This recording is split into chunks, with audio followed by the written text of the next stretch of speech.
माँ गंगा की पवित्रता और पाप से मुक्ति दिलाने की बात तो आपने बहुत सुनी होगी, लेकिन क्या आप जानते हैं एक पाप माता गंगा ने भी किया था और वो पाप कोई छोटा मोटा पाप नहीं था।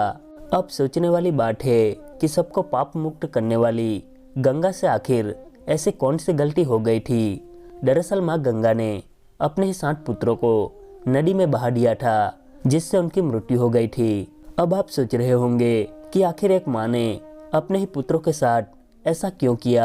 एक दिन हस्तिनापुर के राजा शांतनु जंगलों में घूमने निकले और उनकी मुलाकात गंगा जी से हुई। गंगा की सुंदरता और उसकी निर्मलता देखते ही शांतनु उन पर मोहित हो गए और उन्होंने गंगा के सामने विवाह का प्रस्ताव रख दिया। मन ही मन गंगा भी राजा शांतनु को पसंद करने लगी थी। उन्होंने शांतनु को विवाह के लिए हाँ कह दिया, लेकिन ये विवाह इतनी आसानी से होने वाला नहीं था। गंगा ने शादी के लिए हाँ तो कह दी, लेकिन साथ ही एक शर्त भी रखी।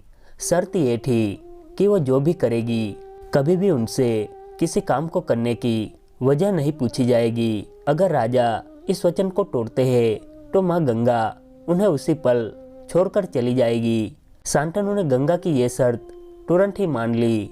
इसके बाद बड़ी ही धूमधाम के साथ हस्तिनापुर के राजा शांतनु का विवाह माँ गंगा से हो गया। बीतते समय के साथ उनके बीच प्रेम भी बढ़ता जा रहा था और उनके रिश्ते की डोर और भी मजबूत होती गई। कुछ साल बाद माँ गंगा को पहले पुत्र की प्राप्ति हुई, लेकिन गंगा ने अपने पुत्र को नदी में बहा दिया। राजा अपने वचन से बंधे थे, इसलिए उन्होंने गंगा से कुछ नहीं पूछा। समय तो गुजरता जा रहा था, लेकिन ये बात सभी के मन में प्रवेश कर चुकी थी।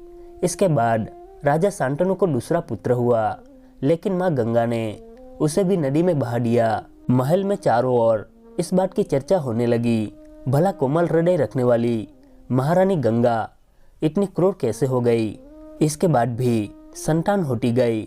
माता सभी को नदी में बहा देती। ऐसा करते करते माता ने अपनी 7 संतानों को मार दिया।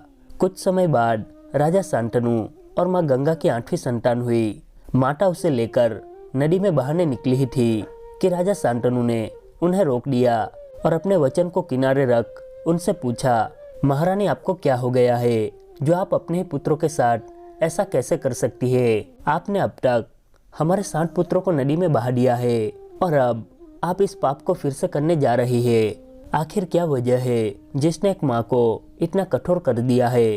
राजा शांतनु की ये बातें सुनकर माता से रहा न गया। उन्होंने कहा, बस करिए स्वामी, आप ये सब क्या बोले जा रहे हैं।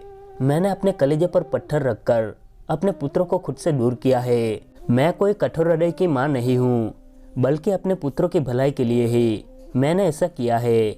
माँ गंगा ने बताया, मेरे 8 पुत्र वसु थे और उन्हें ऋषि वशिष्ठ ने श्राप दिया था, जिसकी वजह से अगर वे जीवित रहते तो उनको अपना सारा जीवन सिर्फ दुख और कठिनाइयों के साथ बिताना पड़ता।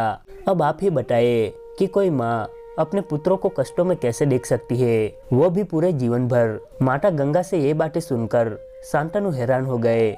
गंगा ने कहा, स्वामी, लेकिन अब आपने अपना वचन तोड़ ही दिया, इसलिए अब मुझे आपको छोड़कर जाना होगा। मैं अपने इस 8वें पुत्र को आपको सौंपती हूँ। इतना कहकर माँ गंगा राजा शांतनु को छोड़कर वहां से चली गई। आपको बता दे, महाराज शांतनु और माँ गंगा का ये 8वां पुत्र ही आगे चलकर भीष्म के नाम से प्रसिद्ध हुआ था। अपने पिता की खुशी के लिए उन्होंने आजीवन शादी न करने की प्रतिज्ञा भी ली थी और उनकी इसी प्रतिज्ञा की वजह से ही उनका नाम भीष्म पड़ा था। वो कितने महान और शक्तिशाली थे ये तो आपने महाभारत में सुना ही होगा। आज के लिए बस इतना ही। आपको ये जानकारी कैसी लगी हमें कमेंट करके जरूर बताएं। वीडियो को लाइक और शेयर करें। चैनल हिस्ट्री हिंदी को सब्सक्राइब करना ना भूलें। आपका बहुत बहुत धन्यवाद। जय श्री राम।